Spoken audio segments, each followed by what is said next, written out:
Wali Kota Sukabumi Ahmad Fahmi berkeinginan merubah mindset tempat seperti masjid, majelis taklim, madrasah maupun pondok pesantren hanya menjadi tempat penguatan ibadah saja. Namun justru bisa menjadi potensi menggerakkan perekonomian umat.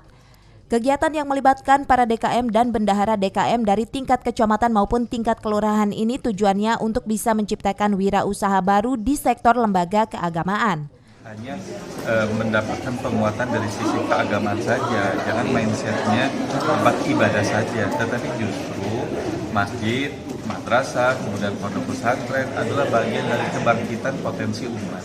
Jadi bagaimana kita ingin ekonomi umat juga bergerak dari masjid, dari majelis taklim dan dari pondok pesantren ini. Makanya kita ingin para pimpinan pondok pesantren, masjid dan majelis taklim mereka mampu menjadi wirausaha sehingga kebangkitan ekonomi umat terjadi.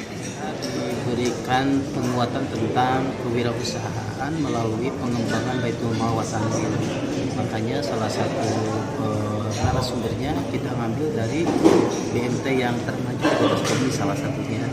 Kemudian mereka juga diberikan solusi-solusi pencarian sumber anggaran.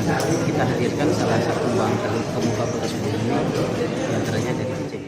Meski program ini baru digulirkan, namun harapan membangun potensi ekonomi umat di sektor lembaga keagamaan bisa berkembang pesat.